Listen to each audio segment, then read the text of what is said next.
ఓం శాంతి. ఈరోజు మురళి డేట్ 6 ఫిబ్రవరి 2026. బాబా చెప్తున్నారు, మధురమైన పిల్లలు, ఇది ఉన్నతమయ్యే కళకు సమయం. భారతదేశం నిరుపేద నుండి ధనవంతంగా తయారవుతుంది. మీరు తండ్రి నుండి సత్యుగ చక్రవర్తి పదవిని వారసత్వంగా తీసుకోండి. ప్రశ్న: తండ్రికి గల ఏ టైటిల్ శ్రీకృష్ణునికి ఇవ్వరాదు? జవాబు: తండ్రి పేదల పాలిటి పెన్నిది. శ్రీకృష్ణుణ్ణి అలా అనరు. అతను చాలా ధనవంతుడు. అతని రాజ్యంలో అందరూ ధనవంతులుగానే ఉంటారు. తండ్రి అందరికంటే పేదగా ఉన్న భారతదేశంలో వస్తారు. భారతదేశాన్ని ధనవంతంగా చేస్తారు. మన భారతదేశం స్వర్గంగా ఉండేది. ఇప్పుడు అలా లేదు.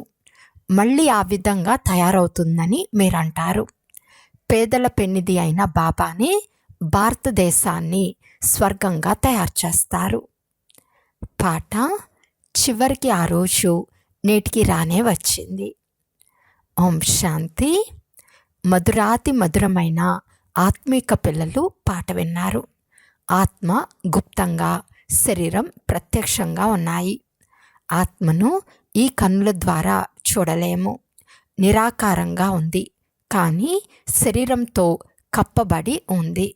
అందుకే ఆత్మ గుప్తమని అంటారు. ఆత్మ స్వయంగా అంటుంది, నేను నిరాకారము, ఇక్కడ సాకారంలోకి వచ్చి గుప్తంగా ఉన్నాను. ఆత్మలది నిరాకార ప్రపంచం.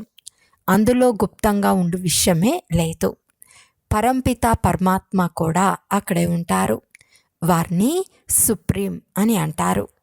ఉన్నతోన్నతమైన ఆత్మ, అత్యంత పైన ఉండువారు పరం ఆత్మ. తండ్రి అంటున్నారు, మీరు ఎలా గుప్తంగా ఉన్నారో నేను కూడా అలాగే గుప్తంగా రావాల్సి వచ్చింది.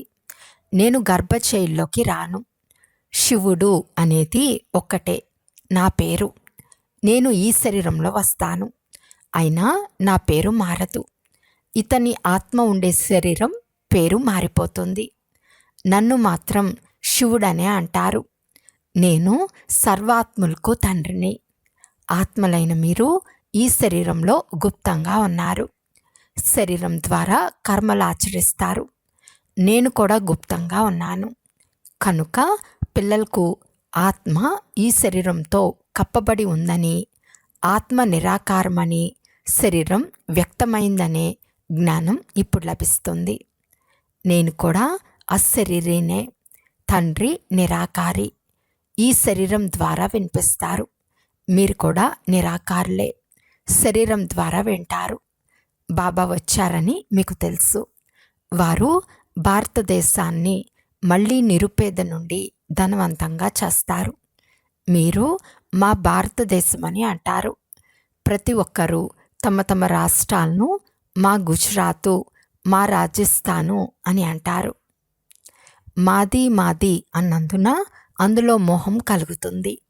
మన భారతదేశం పేదది, ఇది అందరూ అంగీకరిస్తారు. కానీ మన భారతదేశం ధనవంతంగా ఎప్పుడు ఉండేదో, ఎలా ఉండేదో ఎవరికీ తెలియదు. పిల్లలైన మీకు చాలా నష ఉంటుంది. మన భారతదేశం చాలా ధనవంతంగా ఉండేది. దుఃఖం అనే మాటే ఉండేది కాదు. సత్యుగంలో ఏ ఇతర ధర్మము లేదు. ఒకే దేవీ దేవతా ధర్మం ఉండేది. ఇది ఎవరికీ తెలియదు. ఈ ప్రపంచ చరిత్ర, భూగోళం ఎవరికీ తెలియదు. ఇప్పుడు మీరు బాగా అర్థం చేసుకున్నారు. మన భారతదేశం చాలా ధనవంతంగా ఉండేది. ఇప్పుడు చాలా పెద్దదైపోయింది. ఇప్పుడు మళ్ళీ ధనవంతంగా తయారు చేసేందుకు తండ్రి వచ్చారు. భారతదేశం సత్యుగంలో చాలా ధనవంతంగా ఉండేది. అప్పుడు దేవీ దేవతల రాజ్యం ఉండేది. అయితే ఆ రాజ్యం ఎలా పోయిందో ఎవరికీ తెలియదు. ఋషులు, మునులు మొదలైన వారు మాకు రచయిత, రచనల గురించి తెలియదు అని అనేవారు. తండ్రి అంటున్నారు, సత్యుగంలో కూడా దేవీ దేవతలకు రచయిత, రచనల ఆది మధ్యాంతముల జ్ఞానం ఎవరికీ లేదు. వారికి మేము మెట్లు దిగుతూ కలియుగంలోకి పోతామని తెలిసి ఉంటే చక్రవర్తిగా ఉండు సుఖం కూడా అనుభవించేవారు కాదు. చింతాక్రాంతులై ఉండేవారు. మనము సతోప్రధానంగా ఉండేవారము. ఇప్పుడు మళ్ళీ సతోప్రధానంగా ఎలా కావాలనే చింత మీకు ఉంది. నిరాకార ప్రపంచంలో ఉన్న ఆత్మలమైన మనము అక్కడి నుండి సుఖధామంలోకి ఎలా వచ్చామో ఆ జ్ఞానం కూడా ఉంది.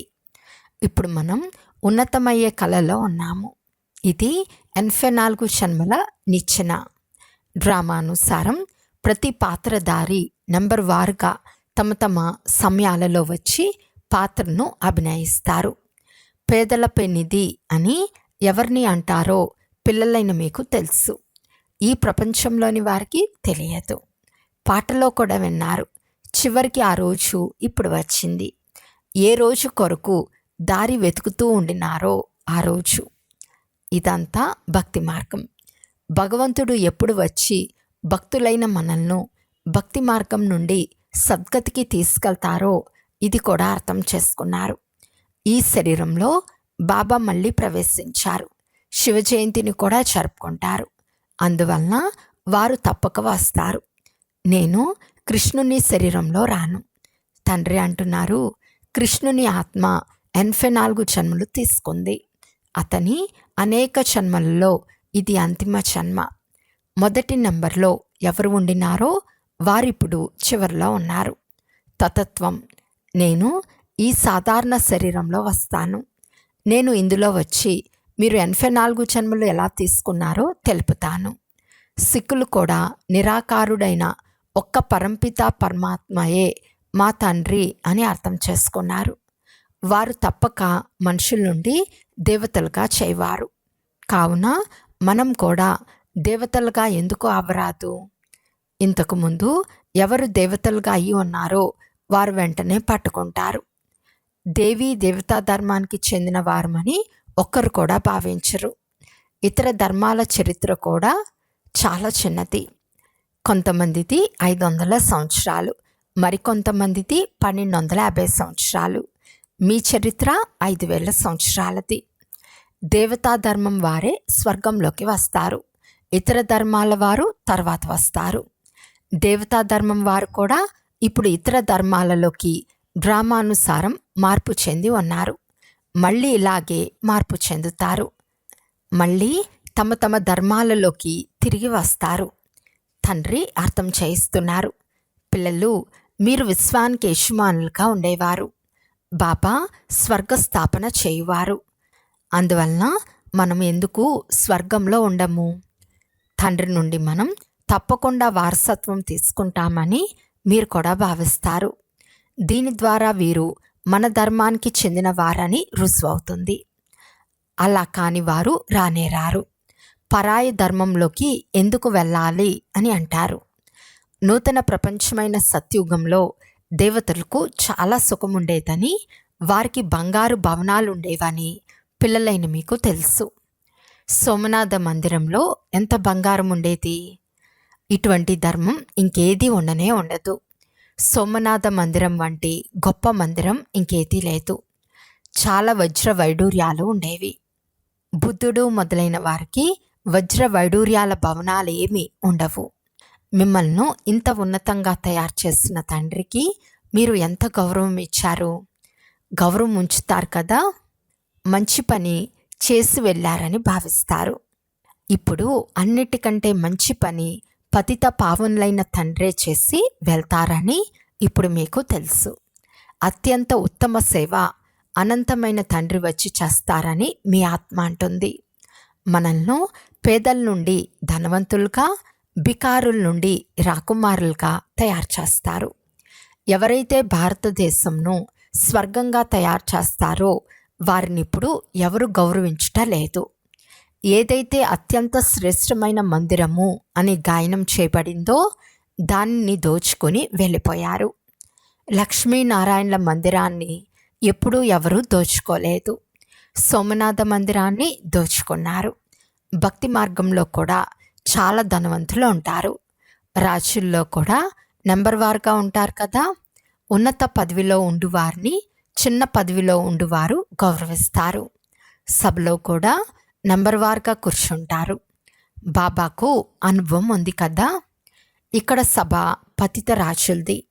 పావన రాజుల సభ ఎలా ఉంటుంది?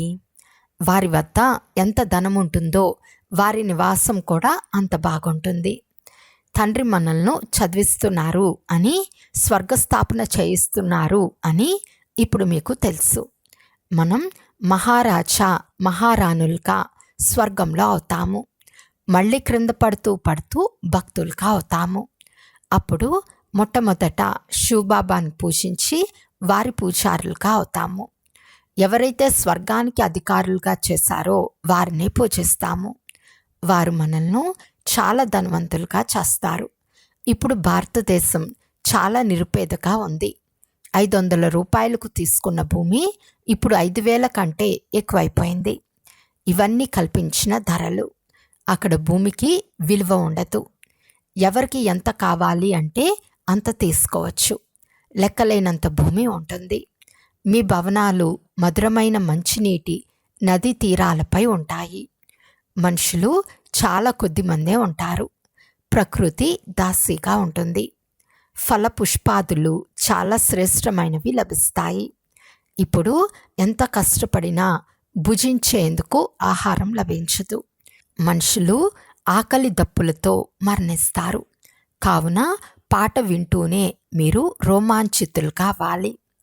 తండ్రిని పేదల పెన్నిధి అని అంటారు. పేదల పెన్నిధి అంటే అర్థం తెలుసుకున్నారు కదా. వారిని ధనవంతులుగా ఎవరు చేస్తారు? వారు ఎక్కడికి వస్తారో అక్కడే ధనవంతులుగా చేస్తారు కదా. పావనం నుండి పతితులుగా అవ్వటంలో 5,000 సంవత్సరాలు పడుతుందని పిల్లలైన మీకు తెలుసు. ఇప్పుడు మళ్ళీ బాబా వెంటనే పతితం నుండి పావనంగా చేస్తారు. అత్యంత ఉన్నతంగా తయారు చేస్తారు. 1 సెకండ్లో జీవన్ముక్తి లభిస్తుంది. బాబా మేము మీ వారము అని అంటారు. తండ్రి అంటున్నారు, పిల్లలు మీరు విశ్వానికి యజమానులుగా అవుతారు. కొడుకు జన్మిస్తూనే వారసునిగా అవుతాడు. ఎంత సంతోషం అవుతూ ఉంటుంది. కూతురైతే ముఖం క్రిందకు దించుకుంటారు. ఇక్కడైతే ఆత్మలందరూ పిల్లలే. 5,000 సంవత్సరాల క్రితం మనం స్వర్గానికి యజమానులుగా ఉండేవారమని ఇప్పుడే మనకు తెలిసింది. అలా తయారు చేసిన వారు బాబాయే. శివ జయంతి కూడా జరుపుకుంటారు. కానీ వారు ఎప్పుడు వచ్చారో ఎవరికి తెలియదు. లక్ష్మీనారాయణల రాజ్యం ఉండేదని కూడా ఎవరికి తెలియదు. జయంతి పండుగ జరుపుకుంటారు. శివలింగం ప్రతిష్ఠించి పెద్ద పెద్ద మందిరాలు కట్టిస్తారు. కానీ వారు ఎలా వచ్చారో, వచ్చి ఏం చేశారో కొంచెం కూడా తెలియదు. దీనిని గుడ్డి నమ్మకం, మూఢ విశ్వాసం అని అంటారు. మన ధర్మమేదో ఎప్పుడు స్థాపించబడిందో వారికి తెలియనే తెలియదు. ఇతర ధర్మాల వారికి వారి వారి ధర్మముల గురించి తెలుసు. బుద్ధుడు ఎప్పుడు వచ్చారో తిథి తారీఖులతో సహా తెలుపుతారు. శివబాబా మరియు లక్ష్మీనారాయణలు ఎప్పుడు వచ్చారో ఆ తిథి తారీఖులు తెలియవు. 5,000 సంవత్సరాల మాటను లక్షల సంవత్సరాలని రాసేశారు. లక్షల సంవత్సరాల మాట ఎవరికి గుర్తుంటుంది? భారతదేశంలో దేవీ దేవతా ధర్మం ఎప్పుడు ఉండేదో ఎవరికి తెలియదు.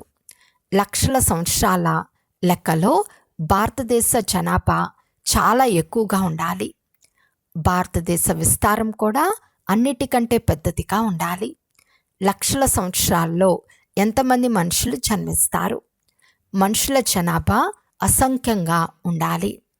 కానీ అంతమంది లేనేలేరు. ఇంకా తగ్గిపోయింది.